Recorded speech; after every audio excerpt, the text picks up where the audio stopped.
how do you pronounce hard Bible words?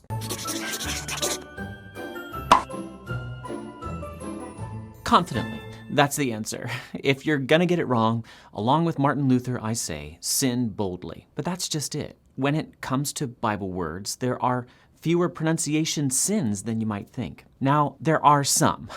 I was just listening to a New King James Version audio Bible, and I got to the scene in Daniel 5 where a disembodied divine hand writes on the wall in front of a shocked and drunk King Belshazzar. I would probably have said, if I were the voice actor, MENE, MENE, TEKEL, UPHARSIN. But listen to the way the actual narrator read the words. MENE, MENE, TEKEL, UPHARSIN. Like many Americans, I am something of a child of the television, so I happen to know that there was a famous children's show in 1962 called VENI and Cecil, which was in turn lampooned in 1993, my own era of sprawling before the boob tube after school, by the fantastic recurring Animaniacs short, Pinky and the Brain. What are we going to do tonight, Brain? Same thing we do every night, Pinky. Try to take over the world. This was a particularly good episode in 1993, one which I've actually often thought over the years because it seemed to predict the triumph of the therapeutic, or at least of therapists. You'll just have to watch it on Hulu, Season 2, Episode 5.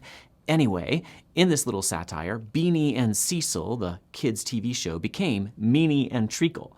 And it took my brain about 1 second to go down this whole inevitable thought path when, while listening to an NKJV audio Bible while getting ready in the morning, the hapless voice actor said, MENE, MENE, TEKEL, UPHARSIN.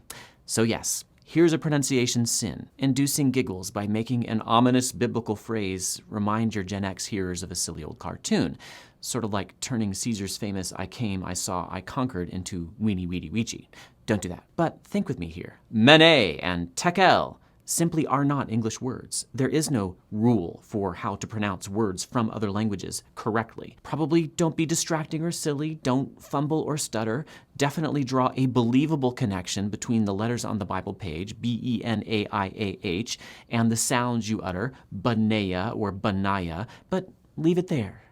Do not feel that you have to reconstruct the way these words were originally pronounced in Hebrew or Greek or Aramaic. That pronunciation will often be impossible for you to mimic anyway, using as it does sounds you physically cannot make as an English speaker, like and who's to say that all ancient Israelites pronounced Israel or Israel the same way? Even in English today, how is the word B-A-G pronounced? Around here in Washington, the checkout clerks at the grocery stores ask me if I need a beg. Where I come from, it's bag. Who's right? Surely ancient Hebrews had regional dialects and accents too, just like we do. In New Testament times, the disciples were noted as Galileans, probably indeed because of their accents. What was the right way back then to pronounce Kiriath Jearim?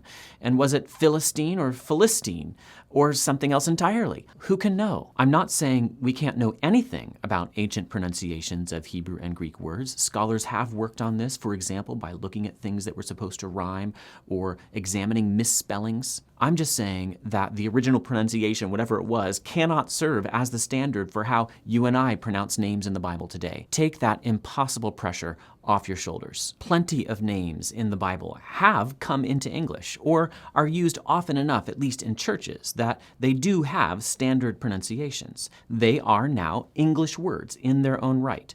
Job, the main character of the book of Job, could absolutely be pronounced like Job if things were different, for example. But the standard long O pronunciation, Job, is well established. Stick with it. Abraham, Sarah, Lot, Isaac, Jacob, Jesus himself. All of the names of these important Bible characters have been anglicized. They've been Englished. We don't say any of them like their mothers would have when they called them in for supper. And that's okay. Brits say Isaiah, while Americans say Isaiah. Fine, continue. Really, just act like you know what you're doing, and other people will assume you do.